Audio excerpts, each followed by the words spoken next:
the second half. How relieved are you just to get out of this one with the win? Well, I mean, it's the Western Conference Finals. We're up 1-0, so that beats the alternative. I just told our guys, we'll take the win. We protected our home court, and wins are hard to come by this time of the season. But our defense has to be a hell of a lot better. They shot 66% in that second half, and they didn't feel us, and they scored way too easy. So we don't want to get into trying to outscore teams and outlast teams. They went to a lot of big ball with LeBron, AD, and Rui out there. So definitely a lot of things that we can look at doing a lot better. But to get 19 fast break points, to rebounded them by 17, and 29 assists on 11 turnovers are all really good numbers. So I'd much rather clean up things after a win in the Western Conference Finals than a loss. So we'll take it, but much work to do.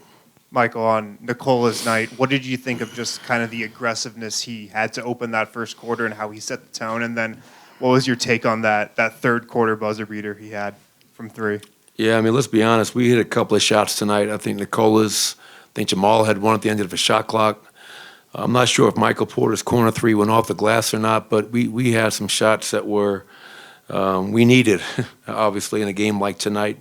But Nikola was great. 34 points, 21 rebounds, 14 assists, 2 blocks.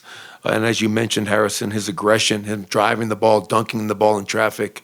And we always talk about an aggressive Nikola Jokic is a very effective Nikola Jokic. So, a hell of a job by him. Have to give Jamal a lot of credit, for playing through a game where he was questionable. 31, 5 and 5, 3 steals, another block shot, and battling through the illness. I give him a lot of credit. You mentioned that the Lakers went big with Rui out there on Jokic. Just how did the game kind of shift when they started doing that? Well, we were having a hard time scoring. We were turning the ball over. And, we had 19 fast break points tonight, but 17 were in the first half. That's because we were getting stops and turning them over and running out. In the second half, we didn't get stops, so it became a half-court game, which is to their favor. They have the number 1 defense in the playoffs. So for us, we have to continue to find ways to get pace into the game and not play against that set defense. They have tremendous size, length, and athleticism out there. But we did enough things. I thought, by the way, one of the biggest plays at night, Michael Porter getting on the floor for that loose ball.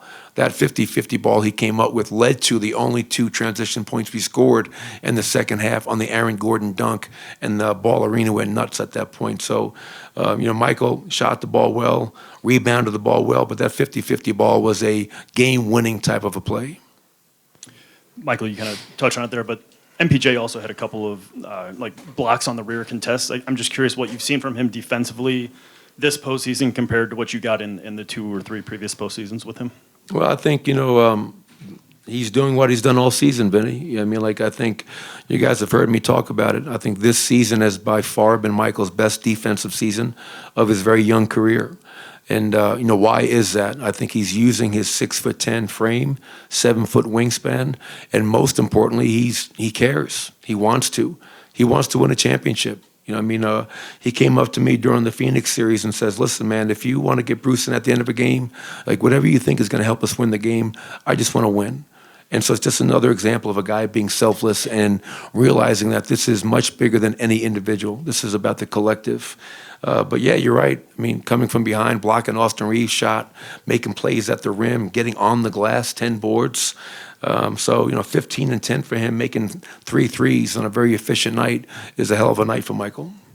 Coach, similar to last series, where they obviously have 2, all-time kind of players, really good scorers, you kind of have to pick your poison, but how do you make it a little harder on some of the shots that Reeves was able to get, or Rui at times, and limit their role players, I guess? Yeah, it's, when Jamal Murray's got 5 fouls, we're not going to switch to pick and roll, let him guard LeBron one-on-one. Jamal is really important to us closing games. And, Austin Reeves made 2 threes late. I felt we did a great job on D'Angelo Russell, so great that he wasn't even in the game much in the second half. But, when you give so much attention to a LeBron and to an Anthony Davis, who both had big nights, 40 and 26, other guys are going to step up and make plays. And to your point, Austin Reeves, 23, and Rui off the bench, 17. that's where we'll go back and watch the film and figure out what we can do better and give them different looks to make it a lot harder for them. You just kind of mentioned the switching on pick and rolls, obviously Jamal in foul trouble. What's that healthy balance for you of switching or fighting through the screen to keep your defensive matchup?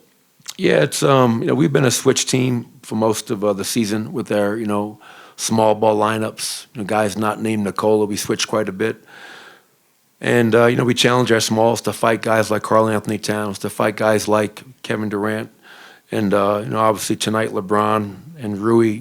They have their way with us down there, and then our tough two is going to beat you, and if you start double teaming, do you open up the 3-point line? So we'll once again watch the film and see how we can do a better job, especially in that second half, of just making it harder. I really liked how we played in the first half. Got off to a tremendous start, 21-point lead, but they just continued to chip away, and they made a game of it, and fortunately we were able to pull it out.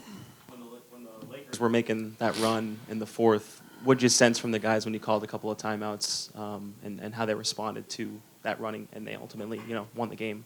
Yeah, I mean, it was. I think it was imperative for everybody. I went into one of the timeouts, and everybody just, a lot of time left. They've made their run. We have 2 timeouts left. Let's go down and get a score out of the timeout and get a stop, and take control of the game once again. And a lot of our guys are battle tested. We've been in a ton of close games, and I didn't think there was any panic. I think there was poise, and our guys looked at one another and realized what we had to do to close this game out. And, their second to last time out, our guys did a great job of adhering to the game plan. We forced a turnover. So we know winning game 2 is going to be even that much harder, but, we'll be better, I think, come game 2 as well. Coach, KCP's always been bringing it on defense, but he's had a couple games now with, big scoring outputs. What are you seeing from him, his ability is it matching what the game demands in terms of veteran leadership? Is it matching what the game demands in terms of coverages? What are you seeing in these last couple outings from him? What I'm seeing is a 10-year vet who's won a world championship and who is built for moments like these. Whether it's in the Phoenix series, Game 5 and 6. I mean, the first quarter he had in Game 6 in Phoenix was just incredible. And, I marveled at his game tonight, not just the defensive end, but 21 points, knocks down some big threes. Late in the game, drove the ball and finished over Anthony Davis with a finger roll. So, KCP, that's why we went out and got a guy like that, who's been in these situations before and who embraces this opportunity. And I think that's exactly what he's doing. Michael, to follow the poise rather than panic statement you made, for an old guy like myself, I've seen a lot of ghosts of past playoff failures during that run. What does it say about the maturity of this team that it didn't fold under it was a hard run by the Lakers? Oh, really hard run. I mean, they definitely had us on our heels, and they became the aggressor and switched